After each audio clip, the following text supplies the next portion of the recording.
Okay, man, are you ready to go? I'm ready to go. Now, come on, now crank this motherfucker up.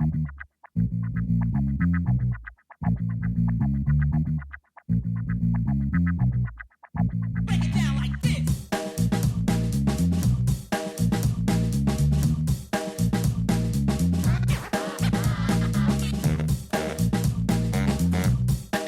Hello, Internet!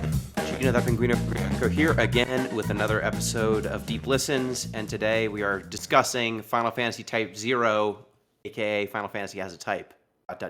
0, is what I named the show last time. Joining me, as always, to discuss all things Final Fantasy, Chris ZombiePie Redacted. How you doing? I'm happy to be here and prepared to use forbidden dark magic to spy on Hot for Teacher so I can see her waltzing around in her bra and panties.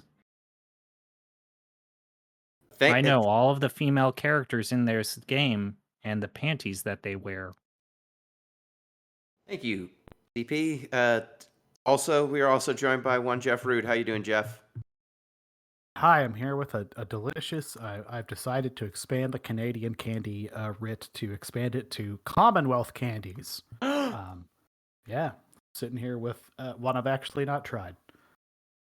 Excellent. I also have a bit. We all have food bits. So before we get to the food bits today, a reminder, you can get in touch with the show, deeplistenspodcast@gmail.com. That's our email address. And deeplistens.libsyn.com. We have our comment sections. You can support the show on patreon.com/deeplistens. At the $1 tier, gets you access to our Discord. And then at the $3 tier, you get the Discord, but you also get the OG Soncast, an anime podcast. CP, what are you watching next? Something Nadesico. I don't know the full title because it was a Braden pick. This is a parody sci-fi mecha anime that I know in particular because despite the fact that it was contemporaneously fairly popular, it lost its time slot on Japanese mainstream television to Pokemon. Mm. An honorable death, most assuredly. So, without further ado, Wait, we're not plugs discussing in the terms game of yet because we have food subs. Oh, yes, please. I said the Patreon. Go to the Patreon. Wait, have you guys picked a torture pick? What's the next torture pick for the main podcast? We need to figure it out still. We haven't settled, Fucking but cowards. we will when we get to. Ours is going to be a very bad game known as Raven's Cry, but specifically we have pulled a comp from a friend of Jeff's, Cassidy from the Bad Game Hall of Fame. We have the original launch build of the game, which was so bad they had to pull it, so it's actually lost media. Jeff, are you aware of Raven's Cry? Only through. By the way, Cassidy's your friend too. But only tangentially. I know this is a God damn it, the Piranha Bite game, isn't it? Okay. It's related to them. Again, the game comes out is so bad. It's Reality Pump Studios, so Topware, a fine purveyor of bad fucking Eurojank games, such as a favorite of Braden, X-Blades. But more importantly, when it comes to RPGs, this is the Two Worlds and Two Worlds 2 team. They decided to jump on the goddamn pirate bandwagon, and they released Raven's Cry, and it was unfinished when it first launched due to large chunks of missing content, and in fact, code that caused frequent crashes, the frame rate to not operate above 15 frames per second, and whole chunks of characters' dialogue files not playing and or using placeholder robotic speaking. It's a fucking goddamn terrible mess. And when it's one of the rare games in which GameSpot actually gave it a 1 out of 10, their lowest possible score. Wow. And it also has language that would be construed as sexist, homophobic, and maybe even racist. Well, that's what you can look forward to if we get to 60 subscribers. And a reminder, OG Soncast subs count twice. Go ahead in there, support the show if you can. All right, we've got food bits. Let's go in descending order of fuck it upedness, and I'm going to assume the least fuck it upped is probably Jeff's. Yeah. I've been to Scotland. I've been like up and down the UK, and there's a brand out there called Tunnocks. They sell these delicious, unbelievable little tea cakes. They also sell wafer biscuits. And I have only had the dark chocolate variety because, given a choice, 99 times on 100, I'm probably going to go dark chocolate first. I like a milk chocolate, but give me a dark chocolate. Today, I went to the local bulk barn to get bulk food, beans and dry goods, and they had heavily discounted milk chocolate caramel wafer biscuits from Tunnocks, your friends in Scotland, Uddingston, it says here, made by T. Tunnock Limited. Purportedly, more than 7 million of these biscuits are sold weekly. They come in packs of 4. I am holding the Tunnocks device here. I'm going to say this is about the profile of a Snickers, but it is just a wafer biscuit. Probably about 3 inches ish. Let's put her down the chute. Have you ever had a Tunnocks biscuit, ZP? No. I have not either. I do like a wafer biscuit, though. Have you ever had a quadratini? No. Quadratini. No, what's that? It's an Italian biscuit. So A kind of a wafer cookie. I know and this it's is a great. thing with the British biscuits. They call them digestives. Yeah. So this is not that. Digestives are like sawdust cookies, basically. But do they actually do anything that's helpful to your digestion?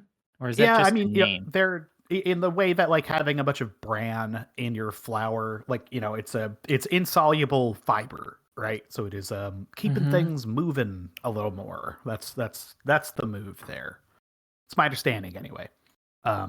If you could so you have a little digestive biscuit, and it's usually like kind of like a whole wheat, a little less refined flour in there, and it's got, they don't literally put psyllium husk in there, but it's the reason psyllium husk works, right? It's just fiber your body just kind of like, I don't know what to do with this, so it just rams right through, Yeah, so quadratinis, they are made by Loacker, and they've got hazelnut, they've got vanilla. They're great. They're 4 layers of wafer, I think, or so. They're great.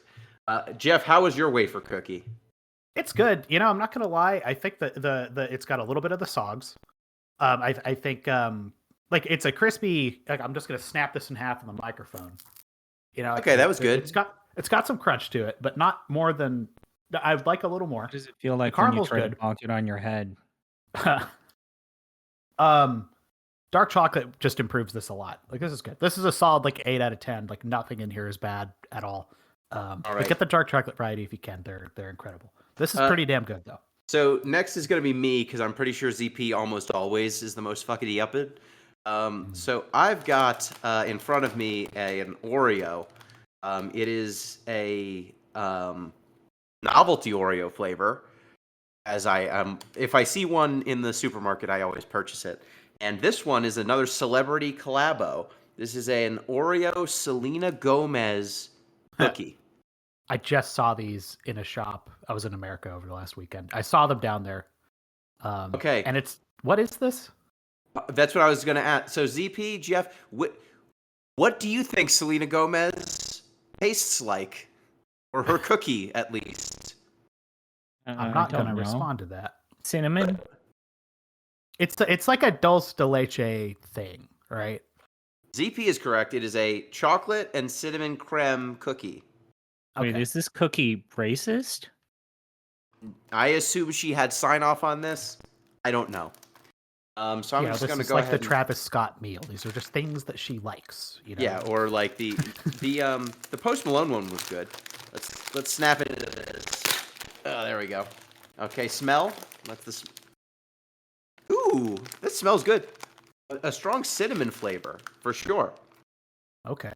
Ooh, a small cinnamon smell coming off this thing. It's got on one side it says Oreo like normal, and on the other side there's a musical note. It seems like there's different cookies. Okay, first time. Do I separate for the first try, or do I eat the whole thing at once? What do you prefer? What do you think? You get the whole profile first. I think I get the whole profile, then a split. right Okay, in. so whole profile. Let's see. This is good. Kind of reminds me of like Do y'all ever have these cinnamon, like honey bear, like graham crackery things? Yeah. Okay. Reminds me of those. We fucked up not buying these. We don't get the same. They don't know what they miss out up in here. You know, like all those not like they had Coke flavored Oreos down there for like 6 That one months. sucks. And I'm sure it did, but they didn't come up here. And let me tell you, I married someone who would have probably killed me to try them. I tried them. Yeah. Yeah, let me tell you, they're bad. Well, They have send Pop us a Rocks in Christmas them. card and just let her know, hey, they were bad. Like she Okay, should will do. appreciate it. I've now split the Oreo. This Okay. Oreo has a heart on it, so this is just the cookie. Let me see if the cookie contained any of the cinnamon flavors.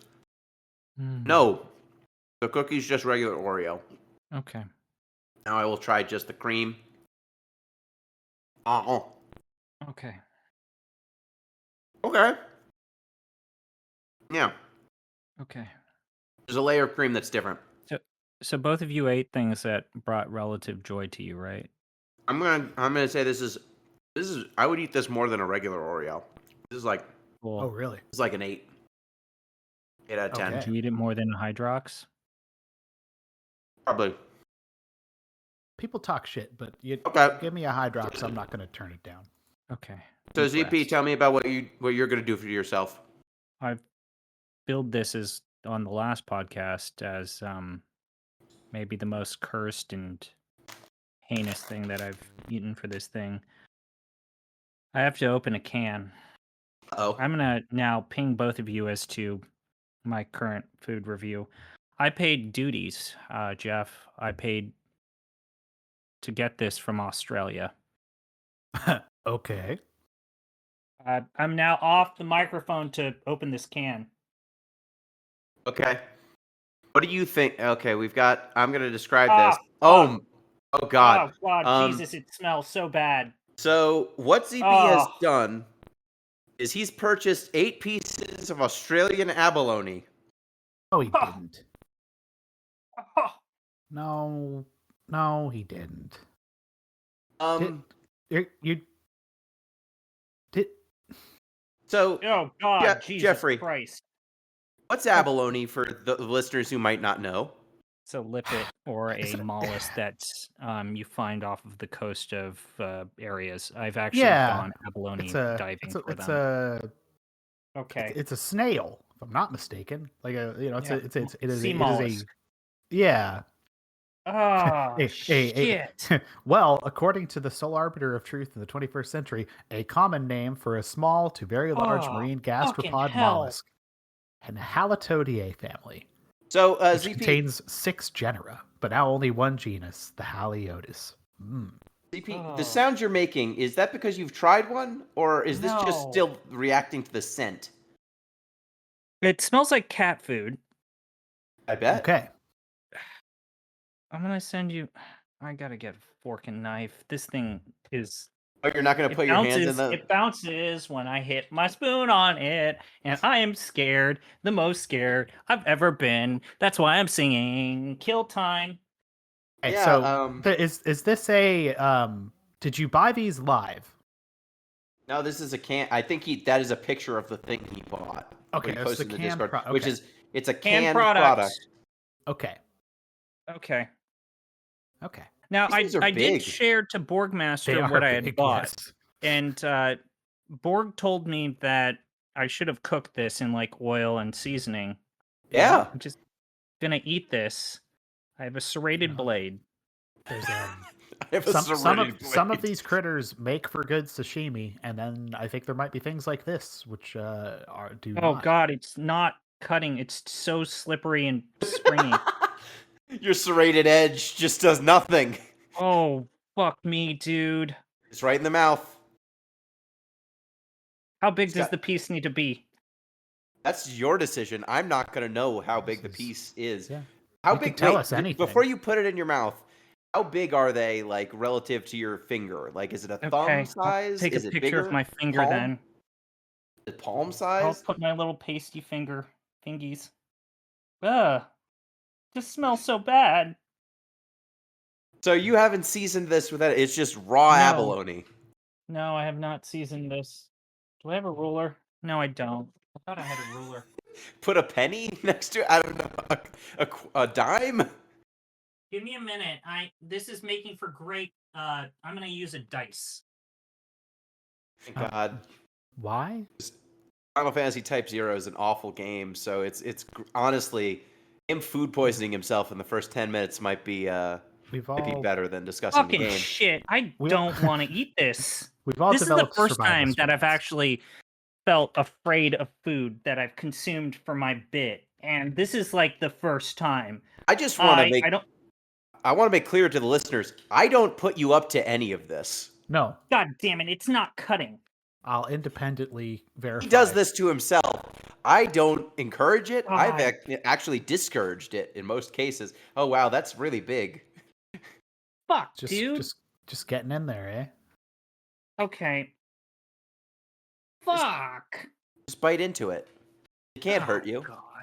I'm gonna show you what I'm about to eat. Okay? Shit. Chew it like a piece of gum. I'm sure it's fine. It's probably the texture that I'm gonna get out of this. Jeff, do you like octopus? No. I do. I love octopus. Okay, well, if you like octopus, that texture might be coming for you. No, I don't.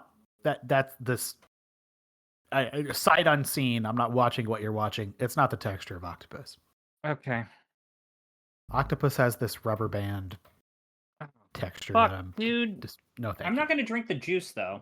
No, don't do that. Do not drink the juice. I cannot emphasize enough how little I want you to drink the juice. Ah, fuck.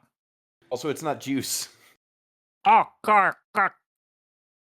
Oh, it's the worst. Oh. Oh, fuck.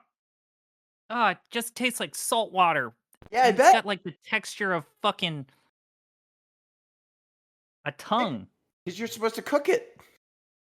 No, it says on the can ready to eat. It is ready to eat, but you still put it in sauce. Ugh. I know some people eat raw oysters, but this is not that. Oh, fuck me, dude. What does it taste like other than salt It water? tastes like snot. Okay. Mhm. It has a terrible texture. Okay. And yeah, I gotta put this in the trash can soon because it smells like I'm fucking opened up fucking cat food in my apartment complex. So I want to know the story. Why did you order this for yourself? I How thought it did you would be pay funny. duties?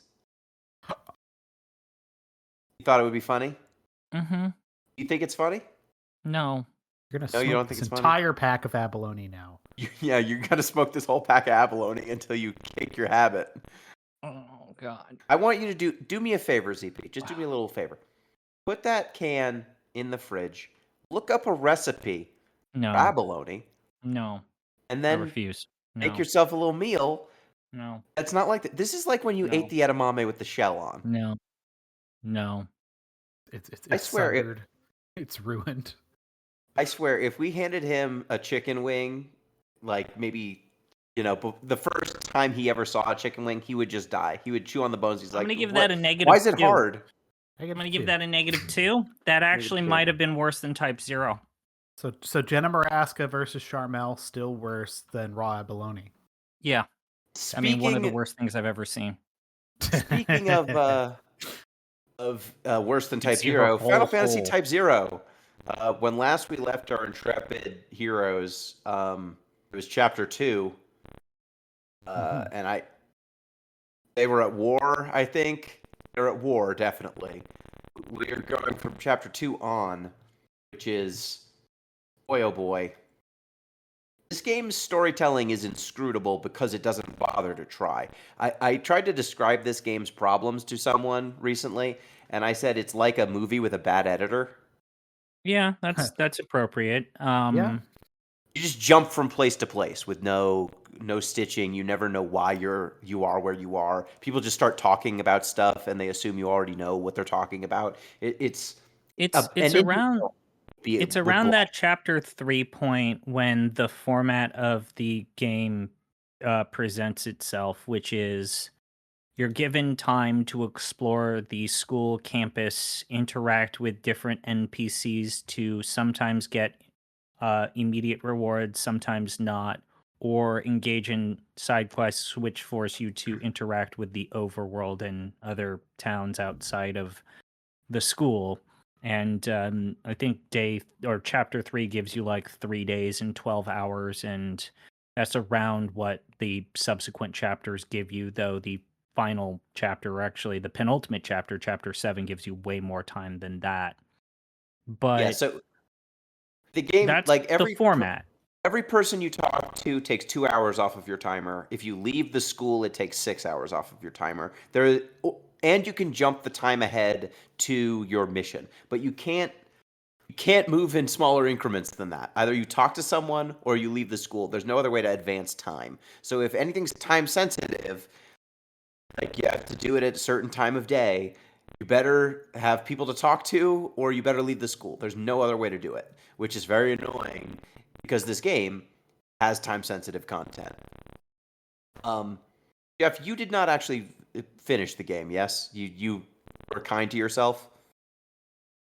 Yeah, I'll keep this pretty succinct here. This is a very high profile game series, these Final Fantasy games. I would maintain that every single game on the list that we have presented is probably someone's favorite game. Like in the fullness of time, right? With the possible exception of All the Bravest. What a piece of shit. But like everything else on here, probably someone's favorite game. So I can accept that this is someone's favorite game. Probably a lot of people's favorite game. And I can also accept that part of the reason that this is not necessarily clicking with me is I don't have the context that they had, which is I am not on a Japanese subway. I am not on a Shinkansen.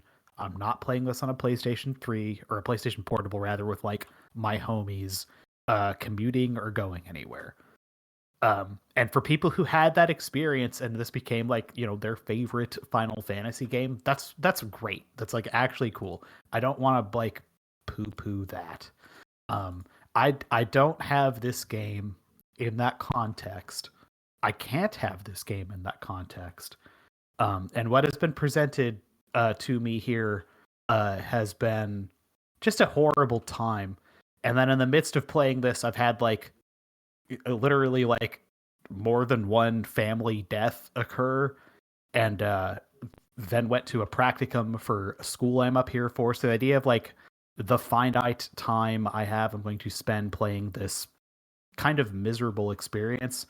I have not touched this thing. I'm going to sell this game and not think about it again after today. I think it is all very fair. Yeah. All very fair. Yeah, but the net effect of that is, hey, I got nothing to say here except I don't know, man, this seems poor. Given that, do you have any questions about how this game's interstitial elements are? Walking around the school, the side quests. So that's just it. I got through far enough that I could just start walking around this school. I'll say a similar thing happened to me with that Persona 3 remake for what it's worth. But just walking around this space, and the walking around felt better in Reload too. But I was just like, you know what? This is exhausting. Just looking at this map, looking at this grid, just scoping out the idea that I'm going to like navigate as poorly as I can this space and talk to these people and manage this time. It's just like, this is literally all checkbox busy work garbage. Yeah, you're going to loop through this school over and over and over again, looking for someone new to talk to, because the game doesn't really give you a lot of reasons to know when someone would talk to you and be available, because they do change over time sometimes. So unless you're using a guide which tells you where to go and when, you are doing laps around this school, and it's like 10 different environments over and over and over again trying to find a side quest. So ZP, can you give me some highlights, in your opinion, of the side quests? Okay, well, And highlights, I say generously. Well, okay. So there are basically 3 different categories of side quests, maybe even 4. The first category of side quests are interacting with your fellow party members, which then provides their past, because as even in the opening hours of this game, they talk about the characters of this game have a Final Fantasy VIII problem, which is due to the powers that they have been gifted, they will forget their memories over time. We've talked about how the way that the game presents death as being this pretty big deal is that characters are immediately forgotten in the world upon their death. They don't exist anymore in anyone's memories, though there are exceptions to that. So you can interact with different peoples and find different little things about who they are.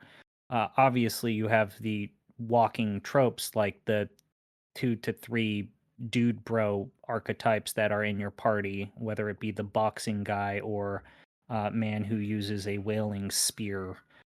They're basically the same character, and their arcs there are as surface level as you could imagine. And then you have characters like Rem, whose terminal illness, yeah, she's got some sort of cancer or disease or virus or something. Every that is time she's slowly on screen, killing she her. coughs into a handkerchief and then shows it to the camera with blood on it. Basically, Yeah, it's explicitly stated kind of like she's dying when you actually do her character stuff in the side quests. And, Rem, in the progression of the main story, you find out is actually a double agent, but that is laid out thick in terms of who's giving him his orders and how his you mean orders Machina, are right? changing between Mahina, sorry. Mahina's orders change between missions. That is a bit more explicit when you do his side quest. And Ace likes chocobos, and it turns out that he was responsible for the death of Mahina's brother. The person who died on the chocobo is actually Mahina's brother in the start of the game, And hence his angst with Class 0. So those interacting side with your quests- party members is the first type of side quest. The second type of side quest are just interacting with NPCs. Sometimes these will involve like killing a specific enemy in the overworld, and other times, such as the pervert doctor who wants to examine the bodies of the party. Um, God, his scenes, huh? Or the teacher you have to spy on, and you spy on her by trying to find out if she has a tattoo on her back, and you only can find out that yes, she does have said tattoo, i.e., she is a former soldier from the Militesi Empire, by using magic that some dude gives you so as that you can see her without her clothes on. Mm. So that's a side quest. The one with the creepy doctor guy who has his office in the library, we discover that for whatever reason, the forgetting people when they die rule does not impact him, and a person who is very much dead, Kurosama, is someone that he's still upset is dead, and he creates a hologram by splicing together the memories across multiple characters in your party. So that's cool. There's the fraud girl who does a Ponzi scheme that you then lose all of your money if you don't keep giving her money. And those are those. And then there is the last kind of category of missions, which are the ones in the overworld. And you just do mindless fetch quests for random yo-hos in towns that are the most cookie cutter environments. None of that's memorable either. The expert missions are kind of in their own little category, which we'll talk about those. But maybe for whatever reason you enjoyed the RTS missions when you first played them. You shouldn't. They're some of the worst, most bizarrely designed missions in the game. They come out of nowhere. They need to be played a very specific order. They're actually more like open world environmental puzzles where you need to kill enemies and tackle different enemy bases in a specific order. And if you deviate from that order, you will just instantly usually lose the mission. Yeah, because those are all about just sending the right unit in the right spot, and if you don't, because you just basically end up in a draw with the enemy units Yeah. unless you intervene and make it so that your units can push forward. So really, you just need to send the units to the right place, or else there's no progress. There's no potential of progress. There's not really Yeah. strategy, like you said, ZP. You just do the thing that they tell you to do, or else the mission doesn't end. Yeah, they're prescriptive in a way that feels completely bonkers. Arbitrary is yeah. maybe kind of the way that I would put that. I did all of the optional cutscenes with Arya. So I got to see an additional cutscene as to why she's totally dead. She bonded over Eye Patch Dude, and Eye Patch Dude tried to give her a special status within the Militesi Empire, so as that she would not be killed by the soldiers. But wouldn't you believe it? When Eye Patch Man dies, so does everyone's memories of his order not to kill said little girl. So the soldiers in the Militesi Empire totally kill her. She so she sucks. One, Arya sucks. Two, did any of the side quests that you did actually make you care about these characters at all? Because as someone who didn't do the side quests, it was very hard to care about any of them because they had no personality. Either they were a trope or they barely spoke. And when the game was like, "Isn't it fucked up how this person died?" I was like, "I don't know. Who is this person? They seem like they suck. I don't. The world seems like it's this better without is them." gonna get to the heart of one of the more heinous and or irresponsible issues with this game, which is to say, not so secretly, you're actually supposed to play this game twice. And we will get to Um, that. But in the we'll first get to that. playthrough, In the did first any of these playthrough, side quests do I at anything for you? least thought it was adorable that, Arya kind of we see a hint that the Militesi Empire are not just a bunch of people blindly following a fascist dictator. We see that they're just regular people, and that maybe the people who are giving us our orders are not the good people. Which is, there's something there in the few hints in which the game seems to be hinting at, yo, have you thought about the idea that you guys are the bad guys? That you are child soldiers for a force that's exploiting you? Like, there are brief little hints of that being the overall theme or message of this game. They're not actually followed through in any notable or, significant way, which is a problem. And so did I actually care for the characters? No. No, I didn't. Okay. No. With all How much after all that time, how like, much did I'm gonna pull up my stats. How much time did you spend? What did your overall playthrough of Type Zero come out to? 24 or 25 hours. 25 hours. So I did almost every single fucking side quest in this game. And I paid the price. I had to see everything. In fact, in order to see everything in the game, I actually would save before the start of a chapter, see out people's cutscenes, load up my previous saves, and do the other missions that you can't do, because every day only allows you to experience half of the NPC interactions, and then the other half of them have to be done during New Game Plus. My playthrough came to 86 hours. Jesus. So I spent 86 hours basically seeing everything there is to see in a single playthrough. So And I want to. those characters are still cookie cutter bullshit characters. Yeah. Let's strip all context briefly, because situating these in like the context of the rest of the game like matters, and we should do due diligence. But having done that, having spent 80+ hours with this, and having functionally played it kind of more than twice cosmically, is there are there moments in here that stick out in your head as like, hey, this was good?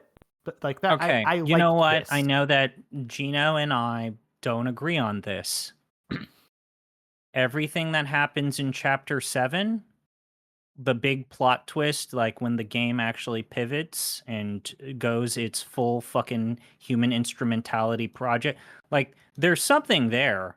If the entire game were that, I think that this avoids being one of the worst things we've ever played. I also want to say this. The default standard ending for Type 0, which again, I don't mean to spoil this, for whatever you want to say about how these characters don't matter, similar to how this game starts, if the game actually committed to that initial premise, which the ending, the original ending, or the normal ending, I should say, commits to, which is These were child soldiers. They were soldiers that had to pay the ultimate price and live with the consequences of, say, being soldiers in a war. That would have at least made this game remotely narratively interesting. Not perfect, not to absolve it of all of its fucking problems or Mhm. all of its like narrative messiness, but can you imagine if the starting cutscene where that guy just dies on the chocobo was the actual tone and mood of this game? Yeah, I think we said it in Yeah. the last podcast. There's something there. Yep. Don't yeah. mind me. Yeah, My that problem. the crushing wave of like going from that scene, which is like a flavor and a bit odd, just because they expect you to care that much that quickly. But it's like, oh And shit, then all right, immediately to anime trope characters and yeah, like and bad fucking school camera hijinks. and walking around this horrible school, and it's just like, oh no, like what Yeah, happened? that's the thing is, this game feels like it was created with maybe 3 or 4 cutscenes and moments in mind. And then everything stitched in between those handful of moments is awful. Like, you end up with that first scene, which again, if they had done any scaffolding for it, if you had any reason to care about these characters, if you knew where you were or what the context was, maybe it hits better, right? But it's a good scene, like you said, Jeff. Mhm. Like Izana dying on that chocobo and like this war and setting this in a more like brutal world than the original, than like other Final Fantasy games tend to be. Okay, fine. There's the scene later on in the game where you are trying to rescue a town, and then someone drops the Ultima bomb on it, and it nukes this town. Like it nukes this town off the face of the earth. And anytime you walk past that town on the world map, there's just a smoldering crater where it used to be. That's something. Yeah. Um, The scene with which I'm Alexander, skipping, yeah, the Alexander scene, and even though I don't know who the fuck Lady Setsuna is, yeah, big tuna. her no, I don't care. The scene where it seems like they're really trying to hammer home that you guys are actually on the bad guy side of this war, and we'll prove it by having this fucking Lassie girl or woman perform this blood ritual that sacrifices like thousands of your friends from the school so as that she can summon Alexander, and they're all fucking dead Yeah, as a result of this ritual.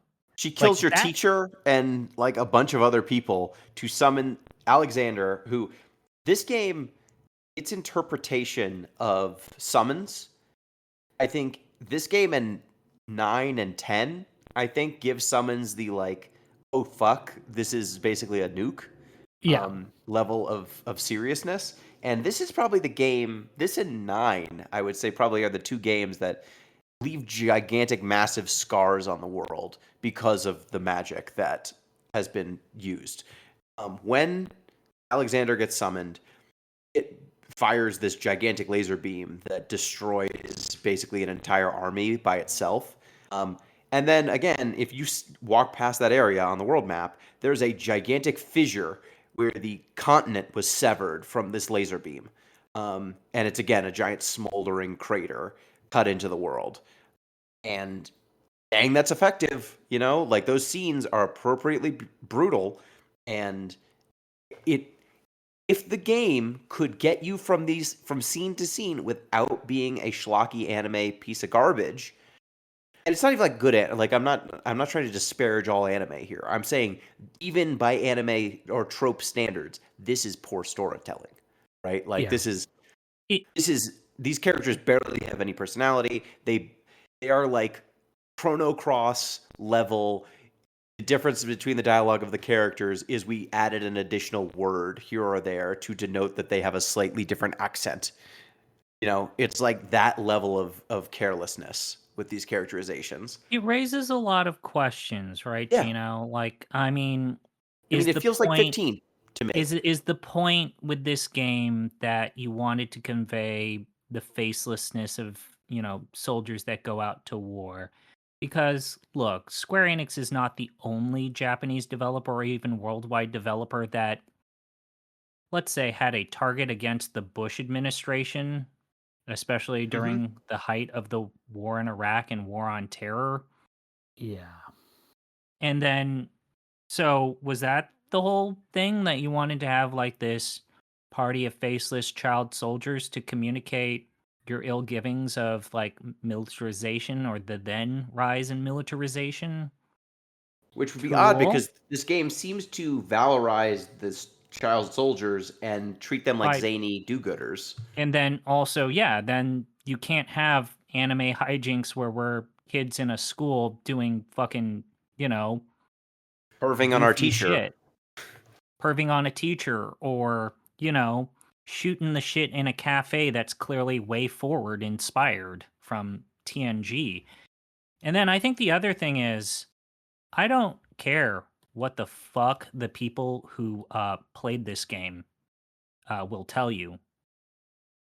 They absolutely knew that Atlas was on the rise, and the Persona series this is around the time when I would say the Persona series and franchise is going to overtake Final Fantasy in terms of the JRPG with the most mainstream acceptance and critical receptiveness, or, you know, Acclaim. glory.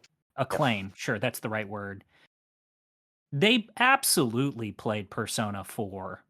I don't care what the fuck they said. They absolutely played Persona 4 and tried to have a go at the like social stuff. They absolutely played Fire Emblem on the DS or 3DS. That's why this game is structured the way that it is. So they wanted to have everything in this game while also honoring, I think, the spirit, the emotional resonance of Final Fantasy. And you just can't unless you're going to write the story completely differently, or the characters actually matter. And But they also, don't. this game, similar to all of the other Fabula Nova Crystallis games, right? All of them feel haphazard. They all were in development hell. They all had extensive expenses. Like, they were expensive as hell to make. The cutscenes in this game are excellent to look at, like from a visual fidelity perspective. Anytime it goes to a cutscene and stops showing the awful character models in this remake, it still looks good. You know, what, 12, 13 years later after this game came out, maybe more. I think the models that they put a little work into look totally fine. Like fine to good, right? Mhm. I In the think there's cutscenes, occasionally you run upon somebody who was like, that's a PlayStation 2. By God, that's PlayStation 2's music. And it's like, whoa. I don't know. Yeah, I The the agree. cutscenes I think still hold up. But the point I'm cutscenes trying to do, make is, like, these games all went into development hell. All of them seemed like they were designed around some big set piece moment where the CGI team could flex their muscles. Yeah. And they were going to do the Final Fantasy thing, right? Like, we have the best CG in the business, we have the best graphical fidelity in the business, and we're just going to do that. And all of the game design to get you from point to point and the moment to moment action of this game are either they're poorly considered and poorly executed. It's both. Like, the design of this game where you're fighting the same, I feel like you're fighting the same three enemies, or maybe 80 to 90% of the game runtime. Just soldier, super soldier, Magitech armor. You're fighting And the how same. you're fighting them, it's these same sort of flat, urban, Oh, boxed boy. off PSP environments over and over and over and over again. Every town has the Well- same palette. Every single one. This gets to what I think is the core problem with this game, which is we've seen some bunk ass combat systems. We've played some very questionable systems. And Gino, say what you will about the much maligned plate spinning and status effect based system of 13. This is maybe the least functional, most damning, maybe the worst combat system we have ever seen in a Final Fantasy game, because it's nigh unplayable. It is lock onto something, spam a dodge, and wait for a yellow cursor to pop up to suggest that you can do a special attack to stun the enemy or instantly kill them. There is nothing more to it other than mash buttons, spin around in circles, and try not to get nauseated by what is on your screen. Yeah, that's It the is thing is it's the worst combat I think we have seen ever. it's up there. I mean, you have to hold the lock on. It's not a toggle, so your finger gets. I mean, my finger started getting sore, and I've played video games for 20 fucking years, more than 20 years, and it annoyed me, and it got to be a repetitive stress sort of situation just to hold down the stupid lock on. Why it's not a toggle, no clue.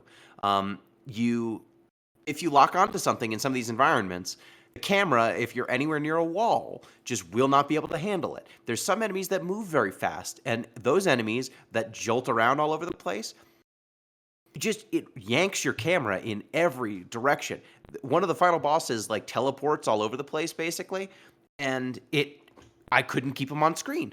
And keeping him on screen meant that I was getting super nauseous from the camera.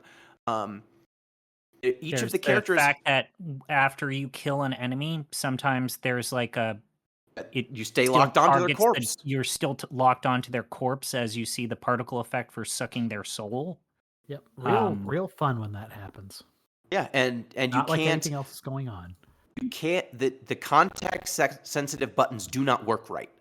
Like you will continue attacking a corpse if you press it too fast. If you're using a charge attack and someone dies, you have to shoot the charge attack because it won't swap to absorb the corpse. If it decides to swap to absorb the corpse mode, you move at different fucking speeds when you are in absorb the corpse mode versus shoot an enemy. So you can go from like circle strafing to all of a sudden you are standing still in a combat arena. Like I had multiple times where I was trying to just like circle strafe around and oops, I killed the enemy. And so my character slowed to a walk and then got blown up by a missile because the context sensitivity swapped on me without We've a lot of already talked indication. about how the camera's too zoomed in. That's yeah. a problem. I would say the thing that starts to become an even bigger problem is the 14 or the X number of characters that you have in your party, because the timing to their strikes and their stuns are each kill sites, are each character dependent. So every character's window of opportunity to doing these critical like strikes is completely different. And I barely want to get out of bed to make breakfast. You want me to memorize the timing for 14 fucking characters? No. Yeah. No fucking thanks. And to your point, ZP, some of these enemies fly. And if you have the misfortune of controlling one of the melee characters when one of those flying enemies has a kill strike on them, I'm sorry, you're not going to kill strike them 99% of the time. In the fact, only way you can even reach screw them. yourself over. Yeah, on top of that, let's say that you're down to 3 characters, or you're in one of those missions that limits the number of characters you can bring into a mission. Mhm. If you bring DPS options and didn't know that there would be like flying characters that you need to kill in order to progress the mission, you're just fucked, especially if you don't equip magic onto these characters. And which- specific spells, because some spells are melee. Like some of them are like there's Blizzard Bomb, which just does ice around you. Sorry, if they're too high up to hit them with the Blizzard Bomb, you're not going to be able to hit them.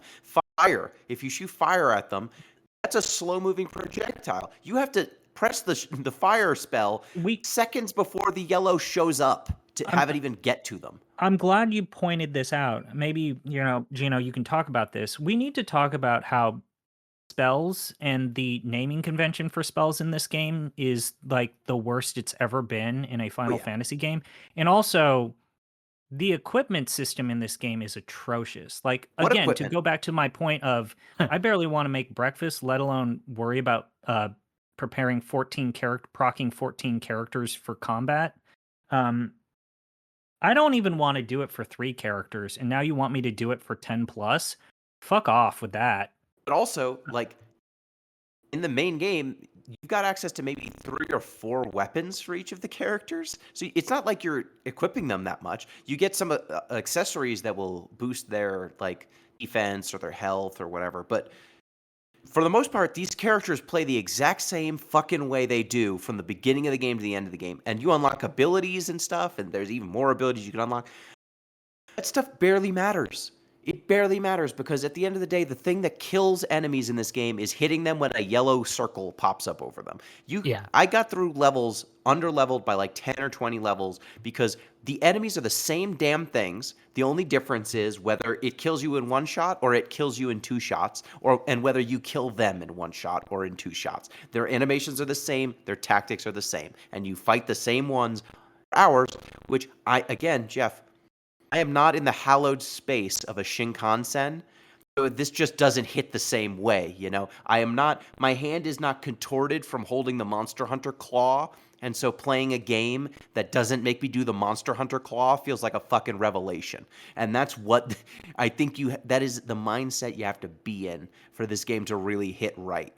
And it just didn't. It plays poorly.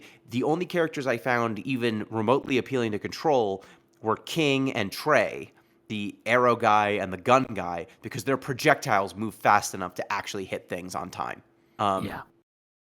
That's it. The move to start you out with Mr. Shitty Card Thrower in the opening of this game, why would you do that? Why do his cards do like loop-de-loops before they hit things? Why can't I time up the attacks? Because the cards have this bespoke animation that makes it really hard to time anything. Why does everyone have context-sensitive everything? I think another problem is just to get to my point of how I doesn't feel like this game was considered in terms of this.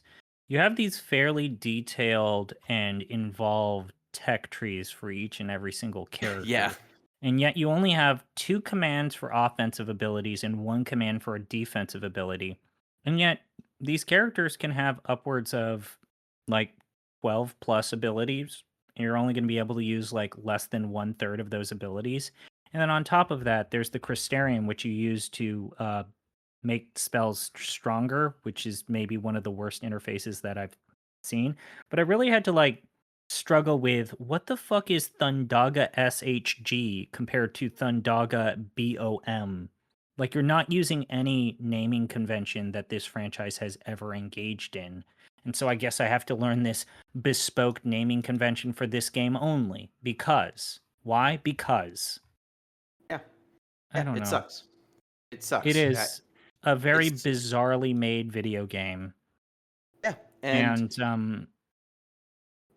I guess let's get into it. Like this story or narrative, unless you want, there's another thing that annoyed you with how it played.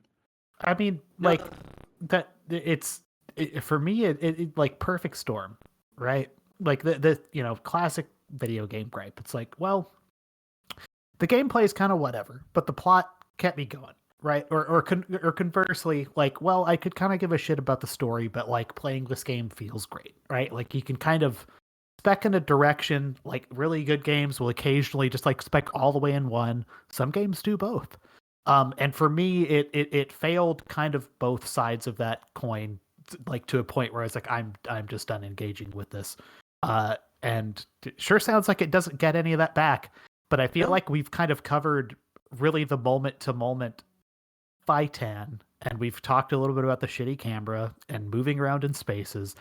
And how those all kind of are unsatisfactory. So what's left is, okay, but in service of what?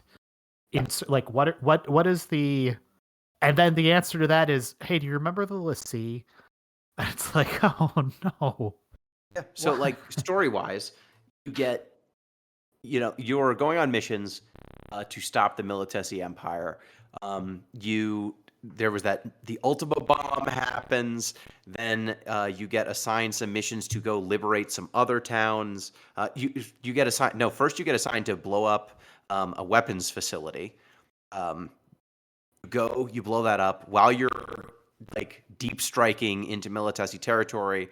A peace agreement or like a ceasefire is negotiated, and so you get escorted into the Militesi capital, and you're basically political prisoners temporarily, basically. while this negotiation is happening. You meet a character, the Queen of Concordia, and a few seconds later, she's just dead, and you're accused of assassinating her. You have to escape from the Militesi Empire. Arya, your foul-mouthed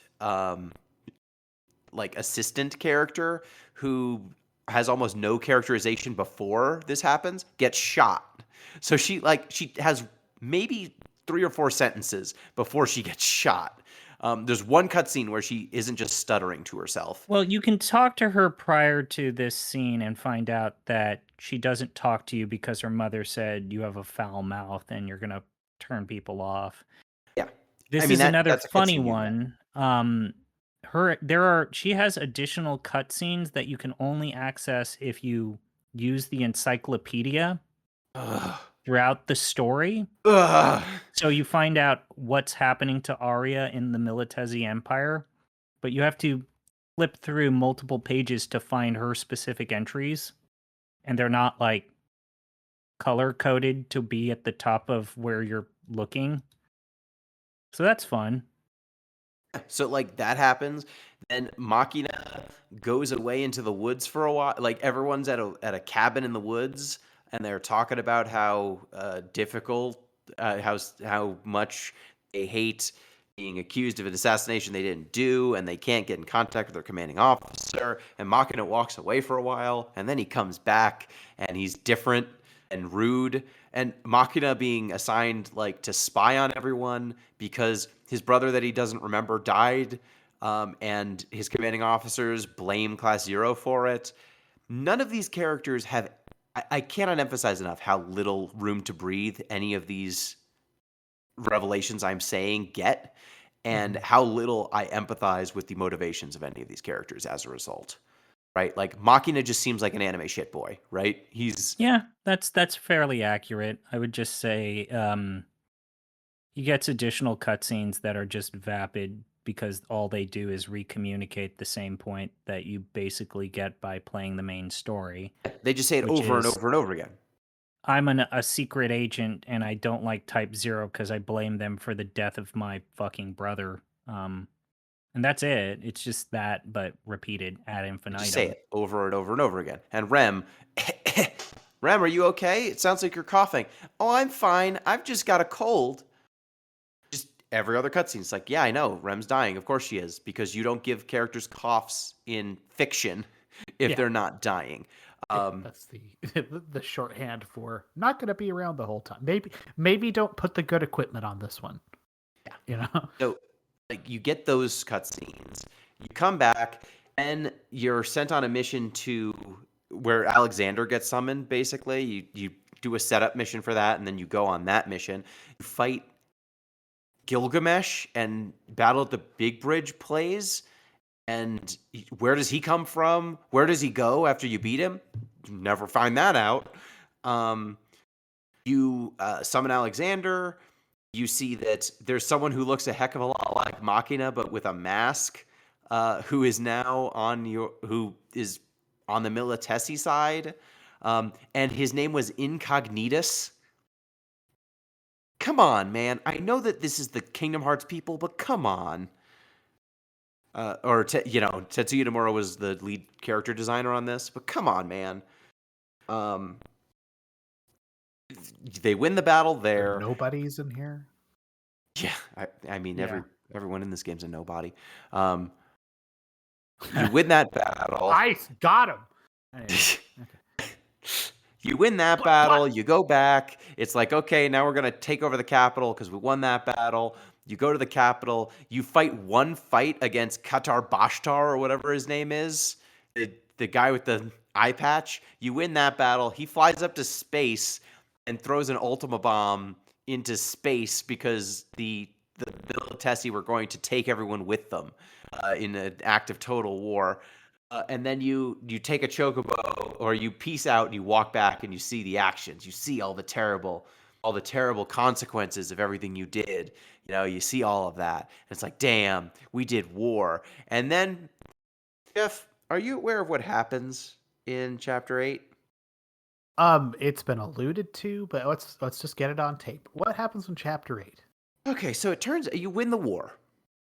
You win the war. We win the war. Ubrum wins the war. Well, that's good. And seconds after they win the war, oh, I forgot to say there was an entire battle in the sky where you're fighting Concordia because they've got dragons. So there's the battle on the big bridge where you do the summoning of Alexander to win. There's also the battle up in the sky with airships, and there's an ice dragon who freezes the clouds, and you fight on frozen clouds. You might think this sounds cool. It in fact isn't. Okay. You also fight dragon zombie things that appear out of nowhere and are never explained. That's cool. And then you fight Celestia, the leader of the Concordia military. And you beat them. You beat the dragon people. You beat the black tortoise people are nuked in the beginning of the game, and then you fight the Militesi. So after you win the war, you see Jeff. You begin the rapture. Yeah. Basically. So basically, it's a bit of a mindfuck when you play the game the first time, but you discover that there may have been a reason why the Militesi Empire opposed Class Zero and the realm or the kingdom that they come from, because when you reach, it feels like you finally have conquered the entire continent. The Human Instrumentality Project happens. Yeah, basically the rapture. Sky turns red. Rem turns into a crystal person. No, and not summons, yet. Oh, well, some really bad monsters get summoned. Yeah. And Sid, evil dictator Sid, not coded to be Hitler, voiced by Spike Spiegel, becomes Satan, and then sends an endless stream of horrible abominations. And there's blood everywhere. There's blood everywhere. Blood All of everywhere. blood, and bits of sick. All these characters, all of the people in the school get killed. A bunch of them get killed. They're barricaded there. Everyone's like, "Oh man, how do we do military things against these weird monsters?" Anyway, Class Zero, go to this temple that didn't exist before, so you can become Agito. Do you know what Agito means? What Agito is supposed to be? Did either of you know what it meant? Because they say multiple times, we will become Agito, which I was like, oh man, this was supposed to be Agito 13. I know that that's a term. What do you think it means, Jeff? What do you think Agito is? I mean, I'm just putting it in the same context as the rest of this shit, and it's let me guess, they are some sort of falsy. No, it's a messiah. Yeah. Okay. Great. Era. So all of the literal characters, translation meaning chin or jaw, but it also meaning era. all of these characters want to become the messiah, basically, and save the world from this rapture that is happening. So you have to, in order to do that, you have to fight your way through a dungeon that is a series of puzzle rooms. And it looks exactly like the final dungeon in Final Fantasy 13. It's neon pink with floating platforms in spots. Cubes. Love cubes. So And it's it's like, the welcome to dungeon this itself level. is a pain in the ass depending on if you have the characters for this, because you have to split your characters up into two parties. So if you have evenly leveled up characters, you can just split them up. If you've been sticking with the same three characters, this might be a bit rough. Yeah, I had 4 characters that I was using, and 2 of them were ranged, so I got to play as 2 good characters. But otherwise, you could be screwed. Yeah. If you don't have ranged characters, this level sucks. Also worth saying, the enemies in this level are all level 14, which by the point in the game my characters were level 30. So none of them are a threat to you. Yeah, just damp paper So no, boxes, basically. just to be careful, that it's actually an algorithm. It scales to you to be where it's basically the enemies are 10 levels below you. Okay. I would say this. This is a gimmick dungeon that ends with a gimmick boss. That's what I would say. the tasks that just instantly kill a character if you fail to do them or reset you back to the beginning of said puzzle sequence is the most annoying and or worst part. Some of them are like win all the battles without using physical attacks. Cool. So does that mean I can't press physical attack? No, it means if you press physical attack, we kill your character and you have to start over.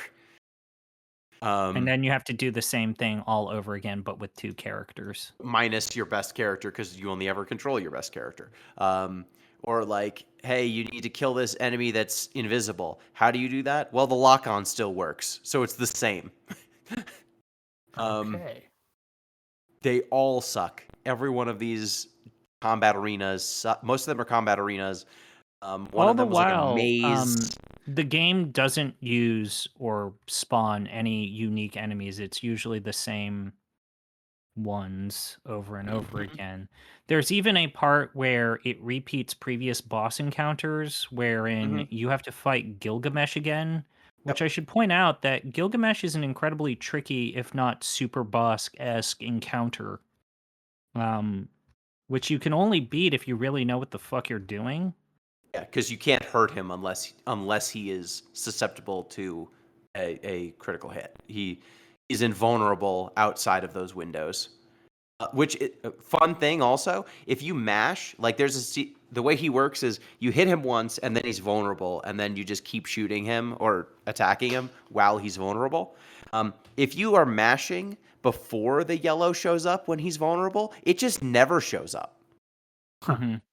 So if you hit him with the first crit and then he's like, woozy, and you were mashing too fast, sorry, that window of opportunity closes and you don't deal any damage. It's great. It's so well programmed.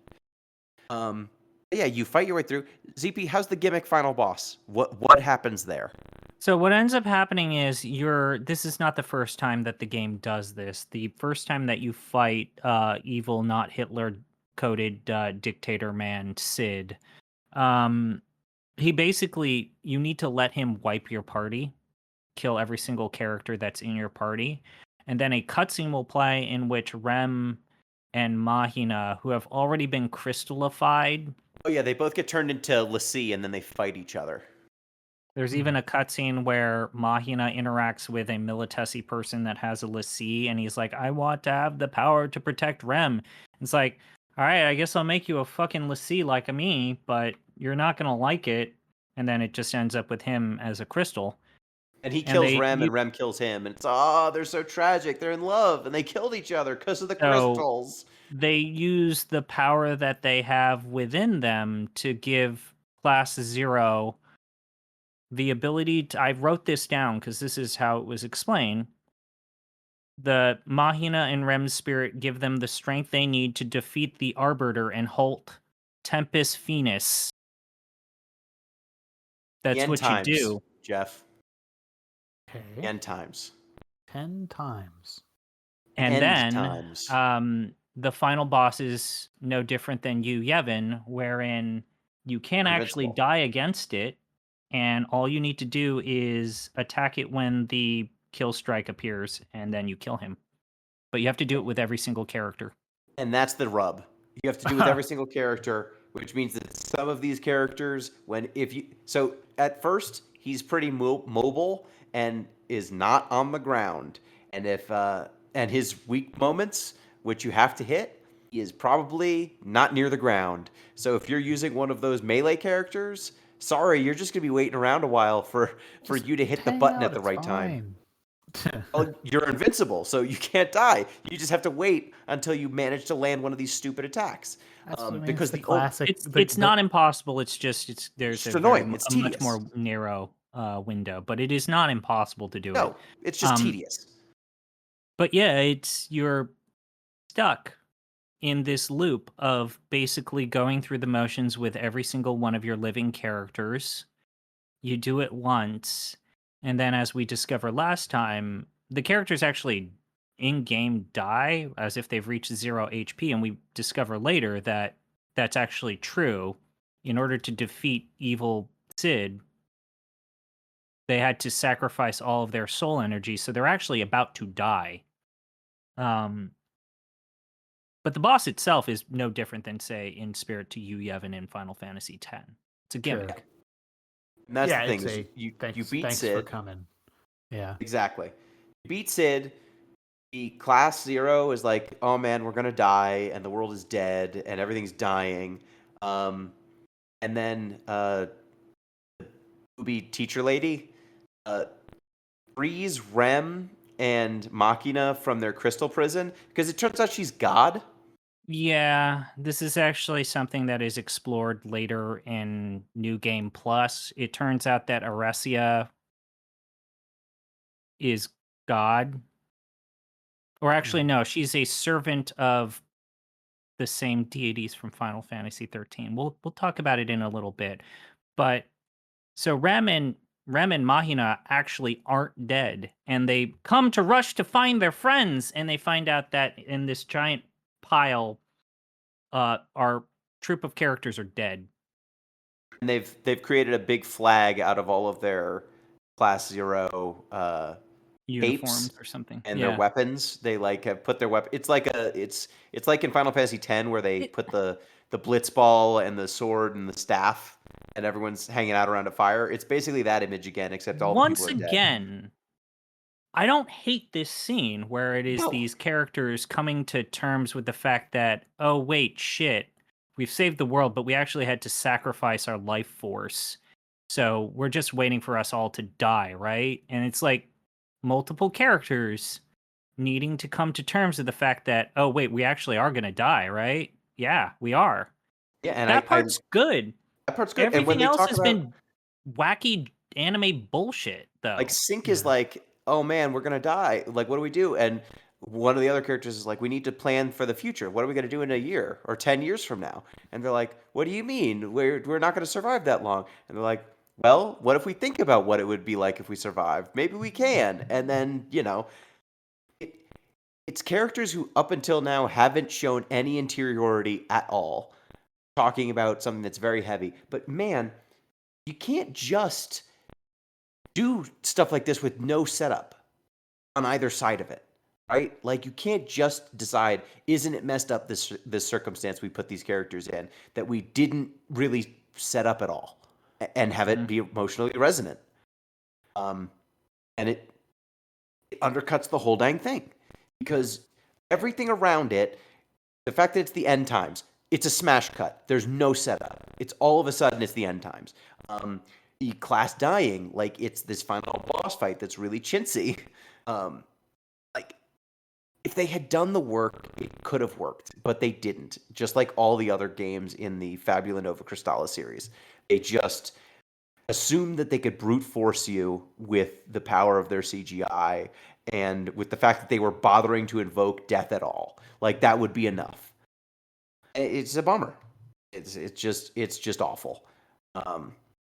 ZP, you played some New Game Plus.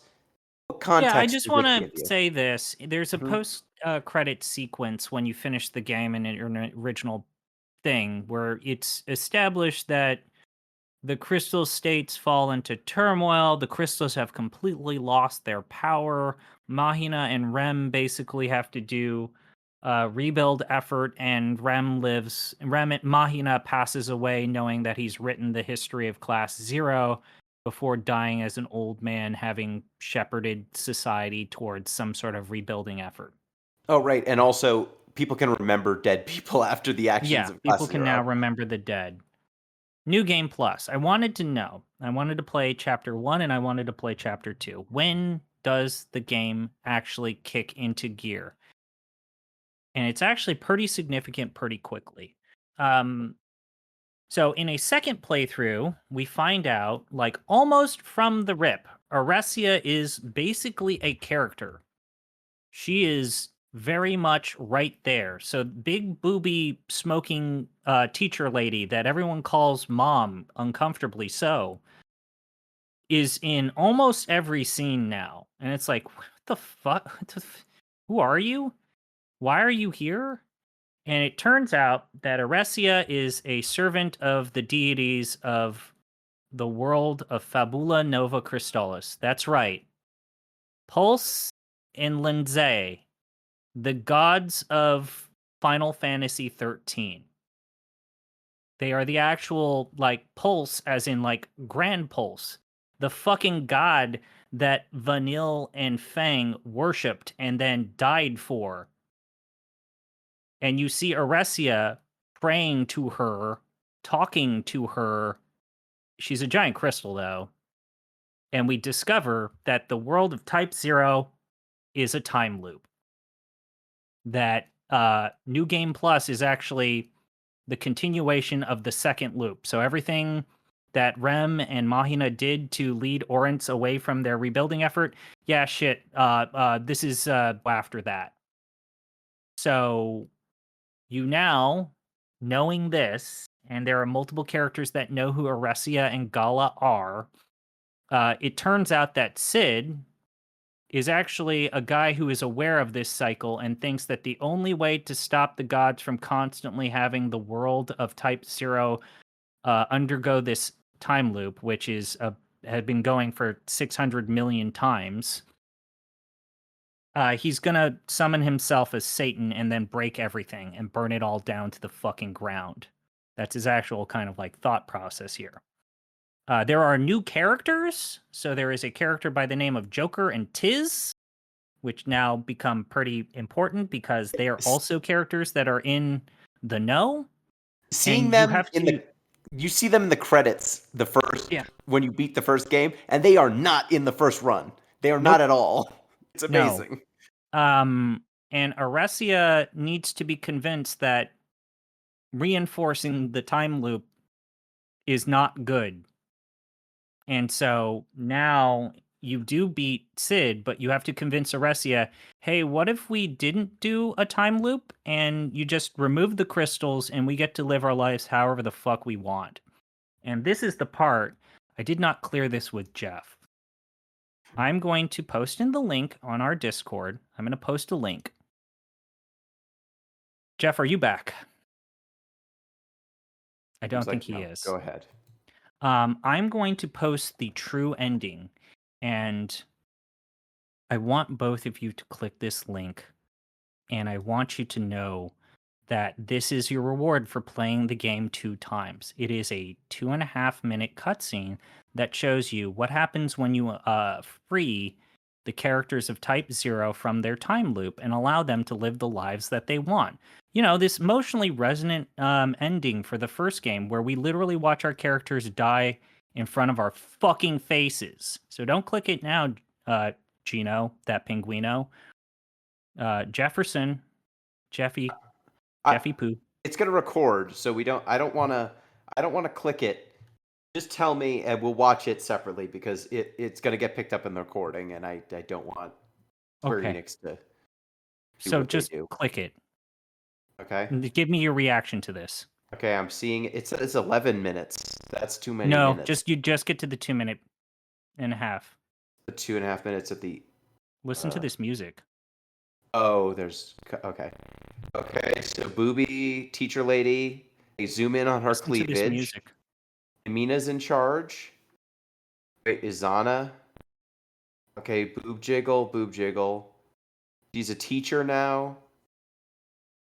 And she's animated by Roberto Ferrari, so she's really big booby. Okay. Javelin Man is a javelin thrower now. He confessed his love for Anima, and she said no, I'm a teacher. Mm-hmm. Ace is nerdy boy. Ace is nerd. And Machina's his friend. And their uniforms are slightly different. Ace has glasses now. Hello. Okay, so, Click the link, Jeff. We are watching the cutscene that you get for being the true ending currently. Am I watching this whole 12-minute cutscene? 2 minutes, 2.5 minutes. Cater and 8 are dating, I guess? Mm-hmm. Do they ever explain why their names are numbers? No. Right, okay. So 4 is dating 8? Okay. Hijinks. So they're just school kids? Is that what we're trying? But Yeah. they still look like this. Yeah, they still look like this. But are they school kids or are they super soldiers? Like, why are we in this university for militarization of kids? Saiz is got She a wants crush to on convince Karasume. her. She wants to confess her love, but Yeah. lesbians. Oh man, and lesbians with each other. I mean, she does have the haircut. Yeah, I mean, is that it? No, Okay. the three characters start a band because they're teenagers. Okay, they start a band. This is awful. Yeah, I know. It's the worst. This is this is what 80 hours of work nets you. Yes. All right, I'm fucking done watching. Keep watching. I'm watching. I'm almost through it. This is If I had played 80 hours to see these kids live their best high school life, and it's It's 4 minutes. this bad. Man, imagine playing through this game twice, and this is what you get. You play lacrosse? Yeah. What? The three girls are gossiping about dating. Oh man. Oh, thank goodness. This is so bad. Oh man, the band boys and the lacrosse girls. And their names are still 6 and 8, and no one. Just 8 become and a 7. lesbian. So that's your reward, guys. If you do what I did and you play New Game Plus. I didn't actually do all of New Game Plus, but I saw all of the cutscenes in a normal playthrough, and it took me like double the amount of time. I hate these characters more now. So, Square tried to have it both ways with this game in that it's goofy fucking anime horseshit, and also this gripping war drama. I mean, there's not like- total dissonance. We did both. Like, to be very mean, I guess, you could level this exact criticism at like on the same platform, no less, like Valkyria Chronicles 2, right? Mm-hmm. So, like practically speaking, those are quite different games. However, the overlap of fucking militant school and then like set against the background of like airsats World War II up to and including the airsats like atrocities against sort of encoded Jewish people. Like it's a weird series, but like this isn't even that unique on its original platform is what I'm suggesting. It's not. But maybe that was done better. Like I don't know. People loved making anime hijinks, but also isn't war terrible at this time. It didn't make them good. I think that there is something fundamentally rotten, just truly to its core, at the very notion that you need to play this game twice. Oh, 100%. In theory. Yes. Like maybe one of the most heinous things we've seen in this series. And your reward is practically nothing. Yeah. Yeah. So And look, I have stood up in defense of as a near automata defender. Ugh. And to an extent a Drakengard 1 and 3 defender. Oh yeah. Those are games that are also predicated on multiple endings and like functionally replaying large swaths of the game multiple times, right? And is that like necessarily a good thing? Probably not, especially in the case of Drakengard 1. But what I would say is it's metatextually kind of a bit, right? Like it is in fact kind of absurd to ask you to play Drakengard 1 multiple times. And what they do with the individual endings in Drakengard 1, I think is kind of interesting, right? You could say the same thing about Nier Automata. Like that game kind of gets meaningfully different the other times you play it. Like they're doing a thing. It's open to criticism, right? And you Fine with that. really get Not to trying to sell live people on with it. one of the worst rhythm games that in human fucking history. Yeah. Like I said, I'm not necessarily saying they are beyond reproach. Like, and I'm kind of, I think, out on a limb here. But what it doesn't do is give you the same press X only when an icon turns yellow over things they have a hard time putting a camera over because it makes you nauseous the whole time. And then the end result is, some light high school novelization bullshit for a couple minutes. That's the net effect of what you're getting here, right? But yeah, this is kind of shocking. I don't like it. Yeah, like ending D in Drakengard 1 is cool. It's bonkers, it's a pain in the ass to get, but it's cool. Yeah, and again, you could very, very plausibly, I think, for an overwhelming majority of people who have the stomach for Drakengard 1, because that's already kind of a self-selecting group. There's enough in there in that first playthrough of that game where it's like, okay, I'm not like, oh my god. It's like, no, you don't have to come back. Like you're fine. It's okay. This seems like, no, we put most of the plot that you would kind of want from this kind of game buried in repeating content. And to be, walk that even a little further along here, again, going back to the context thing, in the context of, yeah, but it's on my PlayStation Portable, and, I do a lot of commuting, so the idea that I have to repeat this content, that's totally fine. Because let me tell you, I've been fighting the same, Rathaloses and whatever the hell with my friends, like, over and over again for many years now, and I like that too. Okay, sure, fine. Nominally, the version that you and me, and Gino are playing this, is a game that is competing on a platform that's also got for PlayStation Land, like every other Final Fantasy game is playable on these platforms. Like this is a game that is competing against the entire, in my case, like Xbox ecosystem, and it is bad by that measure. This is competing against every game that is already playable in the Final Fantasy 13 ecosystem on that platform. And gun to my head, I think I'd go back to all of them before this. Mm-hmm.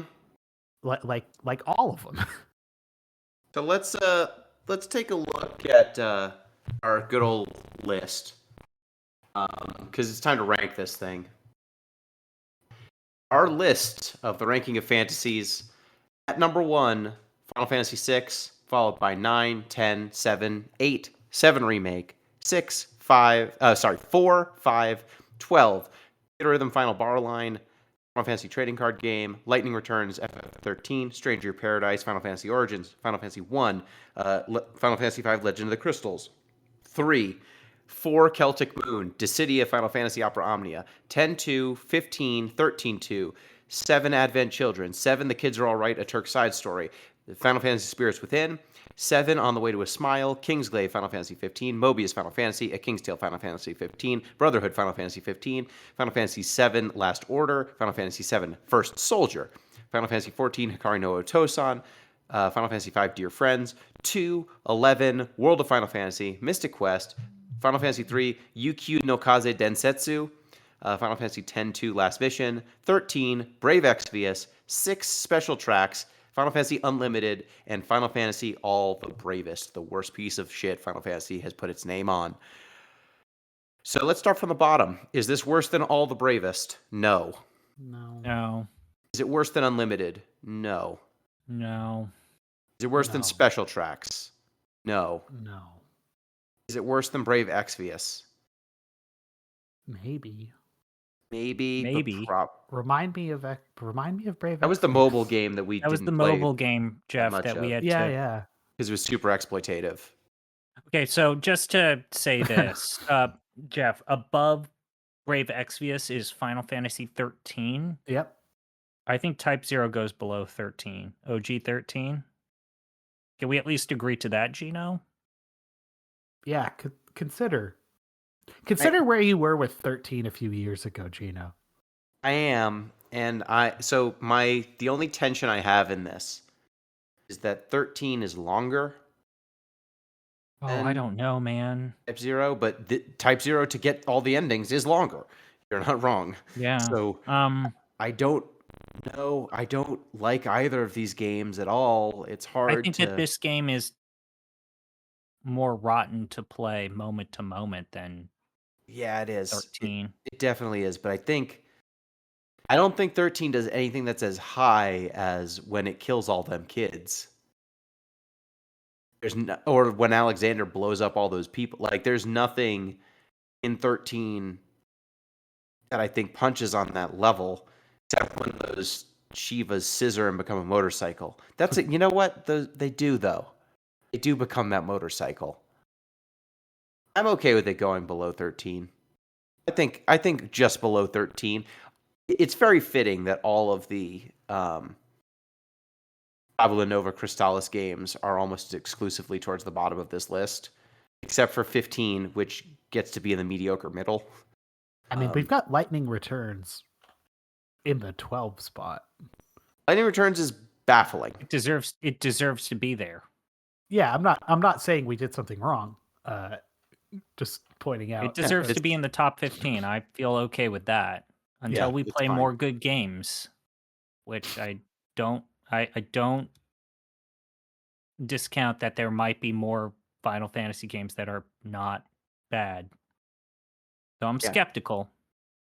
So let's say Final Fantasy Type 0 is the new number 41. The Bottom 41st four? worst Final Fantasy game we've ever played. above Brave Exvius. Above Brave Exvius. Just by virtue of, like, for all of its ills, it's at least not being like, by the way, you could do some blind box shit too. You could. You could. You shouldn't, but you could. Okay. Yeah, cosign. Okay, so the Final Fantasy Type 0 is the new 41st worst game we've ever played. Jeff, it is now your turn to pick. Yeah.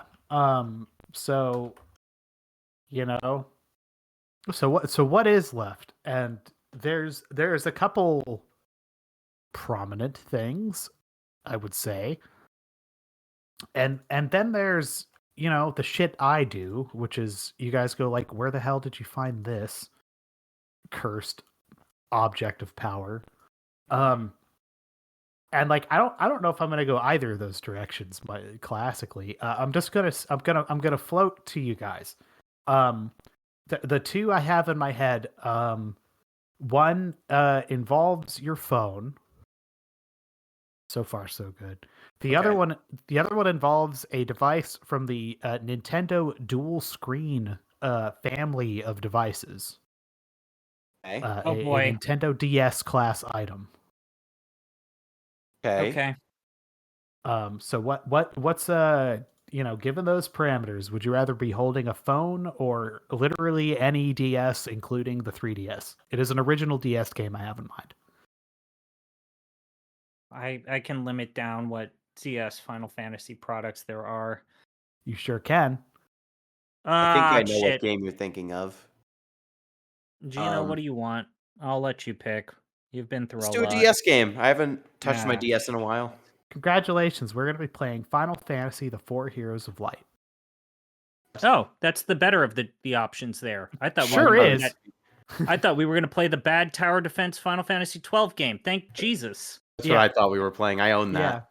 Yeah. There's more than that too. But hey, this is the game that inspired or led to the creation of Bravely Default because they couldn't get the approval to make another one of these. Yeah, it's hey, have you played Bravely Default? Do you like what's kind of going on there? Well, guess what? Here it is. the marmalade baby version of that. What so is yeah, the? I'm sorry. What is the highest ranked? Is it Rhythm Final Barline is technically the highest ranked spin-off game that we've got? Yeah, it is. Okay. been on. Yeah, Like we checks out. could It's make great. something about spin-offs alone.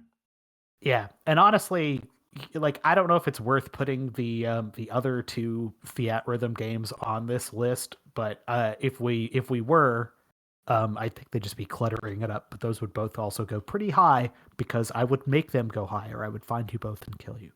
So, but yeah, for Heroes of Light, I have started this game at some point in the last 5 years and went, yes, that's all right, and then I stopped playing it. But I liked what I saw. Do you like job systems? Do you like do. games that don't ever invoke the wordless sea? Like Oh, never man. would never dream of it. Do you like DS games in the Final Fantasy universe that also are not Crystal Chronicles derivatives? Because if you, yes, here you go. So look forward to that. And you're welcome. Okay. So next up, we're playing Final Fantasy IV Heroes of Light. Thank you, ZP. So glad to be with my fellow elder statesman of a website about video games where we all have to come to terms with the fact that the people who are now, I think, shepherding a new era of this website, we've actually been using this site longer than them. Dan Reichert told me that, and I don't know how to react to that. What a rude thing to say to you. Dan Reichert, Jeff, told me, have you, to my face, to privately, I love, this was done with no malice in his heart. Uh-huh. Dan Reichert said, you are aware that you've been on this site longer than any of us, pointing to like everyone else there.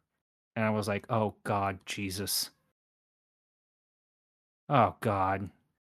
How long have we been doing this Final Fantasy podcast? We're getting on a tangent. How long have we been doing this, Gino? When was that first Final Fantasy VIII podcast? First, I was in the FF8 Tacoma apartment. And that was so 2019 or 2020 is when I came in, and you had been. Yeah, doing you it came in before when we that. did Final Fantasy 1 and you warned us about 13. I'm sorry, I need this. I want to know how long we've been doing this. Okay, I can look that up. Yeah. So you joined for the Final Fantasy 1, Or then two. warned It us was one of about them, yeah. 13, and then we brought you back for 2, and then you stayed around after 2, I think. Oh That's it. yeah. No, you're right. Yeah. Because remember, we did 12 with Rory. Yep. We did. Fond memories of that. I mean, when do we celebrate this? You had your anniversary for the main podcast. I'm wondering, when do we do a Final Fantasy anniversary? Because So, the first Final Fantasy podcast. Type 0 got a 91. I know. It's Type 0 got a ridiculous. 39 out of 40 by Famitsu. The check cash there, god damn it. RPG site gave this a 9 out of 10. What the fuck is wrong with you people? You know, like I want to spend like exactly a whole minute talking about this part too. The thing, like, I'm mad about this game to this day, not just because it's like kind of pee pee poo poo, but because this is the game that came out exclusively in Japan, and a fan translation got cobbled together for this after years. And like the day they went live, they got C&D'd, and Square was like, "Actually, we're gonna release ours. Fuck you." And it's like, and I get the sense that wasn't like, it just feels very malicious and shitty, right? Like, and furthermore, probably didn't prevent that translation from circulating pretty wide. Like, you could probably go find that not too difficultly today. It may be up on ROM hacking right now. I don't know. But like that, like, to consider all the work that went into that. And I understand you need to like protect your intellectual property or whatever, but like, I don't know. Like they went about that in an extraordinarily shitty way for a product that I also find to just be like very poor. I don't know. The whole thing just pisses me off. It does. So our first Final Fantasy podcast was December 8th, 2015. So almost Fuck, 10 years shit. ago. Yeah. We need to do something for our 10th anniversary. Holy shit. Yeah. Yeah. A decade of this? Yeah. I'm gonna put something in our group chat because I have a grand idea. Excellent. Well, thank you, ZP. Why are we getting old? I don't fucking like this. I had to pull out my first gray pube, and then that gave me an existential crisis. This sucks. Thank you, Jeff. Yep. See, thanks. Thank you, listeners. A reminder, you can support the show, patreon.com/deeplistens. You can write to the show, deeplistenspodcast@gmail.com, deeplisens.libsyn.com. We have our comment sections. Till next time, peace.